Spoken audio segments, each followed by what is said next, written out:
श्री कृष्णम वंदे जगद्गुरु। ब्रह्मर्षि नारद ने कहा, अव्यावृत भजनात्, निरंतर भजन से भक्ति की पूर्णता होती है। ब्रह्मर्षि नारद ने जो निरंतर भजन की बात कही है वह विशिष्ट है।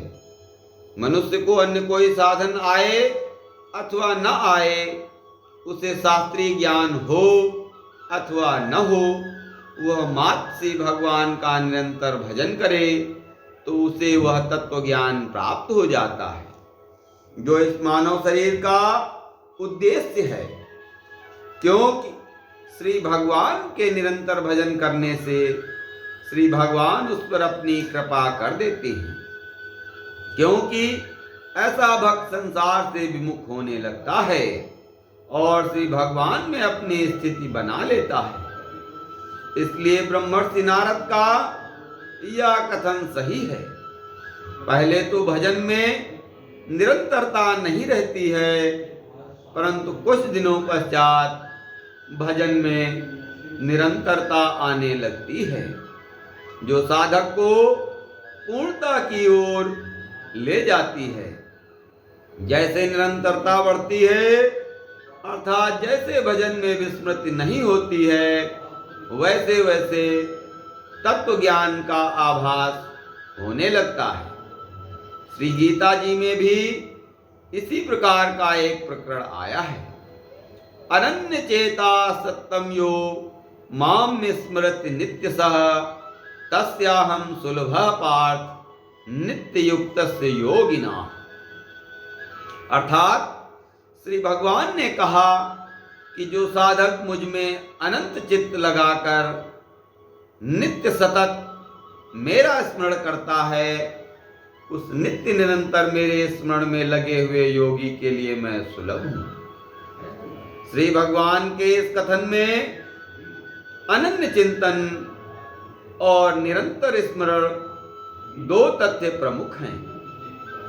भजन की निरंतरता से यह दोनों स्थितियां सहजता से आ जाती हैं, क्योंकि साधक जब संसार से चित्त हटाकर श्री भगवान में समर्पित कर देता है तो उसका स्मरण भी धीरे धीरे बढ़ता है और यह एक स्थिति में आकर नित्य हो जाता है।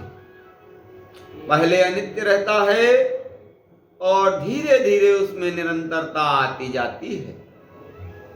ऐसी स्थिति में श्री भगवान की सुलभता बढ़ती है।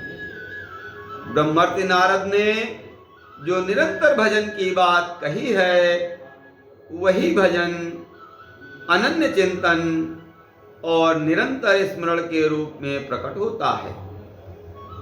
भक्त की पूर्णता का परिणाम परमात्मा की प्राप्ति है और वह भजन कीर्तन की निरंतरता से आ जाता है। काम क्रोध मोह स्मृति भ्रंश बुद्धि नाश सर्वनाश कारत्वात्। ब्रह्मर्षि नारद ने कहा, काम क्रोध मोह स्मृति भ्रंश बुद्धि के नाश तथा सर्वनाश ही कारण हैं। ब्रह्मर्षि नारद ने सांसारिक कामनाओं को, क्रोध को, स्मृति भ्रंशता को बुद्धि के नाश का कारण बताया है। वस्तुतः जब तक कामनाएं रहती हैं तब तक क्रोध रहता है और सांसारिक वस्तुओं के प्रति मोह का भाव भी रहता है। इससे स्मृति भ्रमित होती है। कामना, क्रोध और मोह से बुद्धि का स्वतः नाश हो जाता है, अर्थात बुद्धि उस तत्व का अनुकरण नहीं कर पाती जो मनुष्य के हित के लिए आवश्यक है। श्री गीता जी में भी इसी प्रकार का एक प्रकरण श्री भगवान ने कहा है। ध्यायतो विषयान् पुंसा संगस्तेषु जायते संगात् संजायते कामः कामात् क्रोधो विजायते क्रोधात् भवति सम्मोहः सम्मोहात् स्मृति विभ्रमः स्मृति भ्रंशात् बुद्धिनाशो बुद्धिनाशात् प्रस्थिति। श्री भगवान ने कहा कि विषयों का ध्यान करने वाले मनुष्य में उन विषयों की आसक्ति उत्पन्न हो जाती है और आसक्त से उन विषयों में कामना की उत्पत्ति होती है। कामना में अवरोध से क्रोध की उत्पत्ति होती है और क्रोध से अत्यंत मूढ़ भाव उत्पन्न हो जाता है तथा मूढ़ भाव से स्मृति में भ्रम हो जाता है। स्मृति भ्रम हो जाने से बुद्धि का नाश हो जाता है।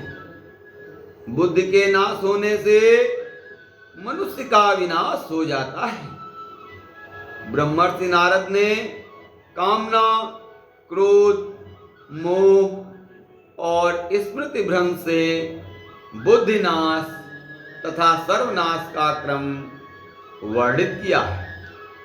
श्री गीता जी में भी विषयों के ध्यान से आसक्त और आसक्त से कामना तथा कामना में अवरोध आने से क्रोध और क्रोध से मूढ़ भाव और मूढ़ भाव से स्मृति भ्रंश तथा स्मृति भ्रंश से बुद्धि का नाश एवं मनुष्य के पतन का तथ्य वर्णित किया है।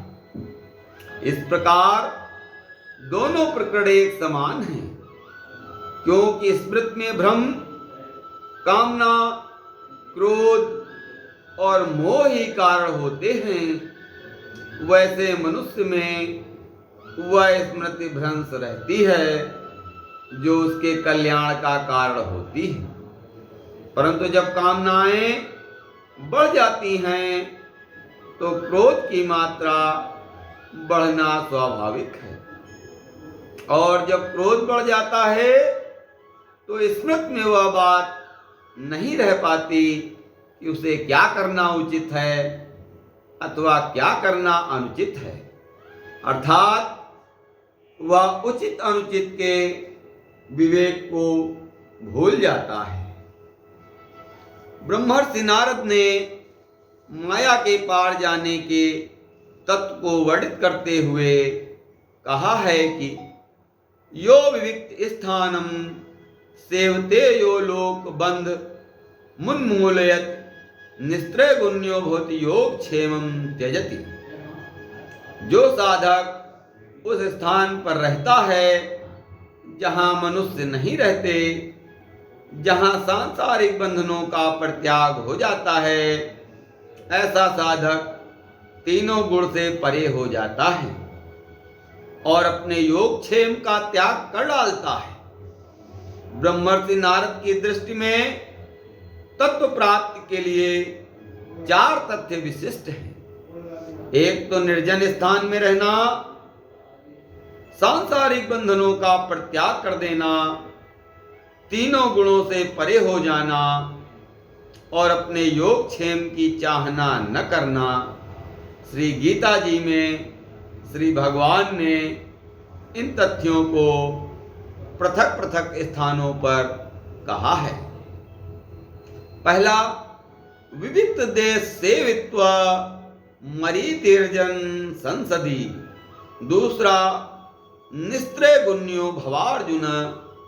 तीसरा, योगक्षेमम वहाम्यहम्। श्री भगवान ने उपर्युक्त प्रकरणों में यह कहा है कि जो साधक अपने साधना काल में उस स्थान पर रहता है जहां मनुष्य नहीं रहते, वह मनुष्यों में प्रीति को समाप्त कर देता है तथा तीनों गुणों से पार चला जाता है, उसको अपना योगक्षेम प्राप्त करने के लिए कोई प्रयास नहीं करना पड़ता। मैं उसका योगक्षेम स्वतः ही प्राप्त करा देता हूँ। संसार में रहकर अनेक व्यक्तियों के संपर्क में आकर वस्तुतः मनुष्य की साधना में विघ्न पड़ता है और तब तक गुणों का कार्य रूप भी रहता है। इसलिए मनुष्य को वो तथ्य प्राप्त नहीं होता जिसकी उसको चाहना होती है। जो इस मानव जीवन का उत्कृष्ट तत्व है और जो तीनों गुणों से पार चला जाता है, उसे अपने योगक्षेम के लिए प्रयत्न नहीं करना पड़ता, वह श्री भगवान स्वतः ही उपलब्ध करा देते हैं। श्री कृष्णार्पणमस्तु।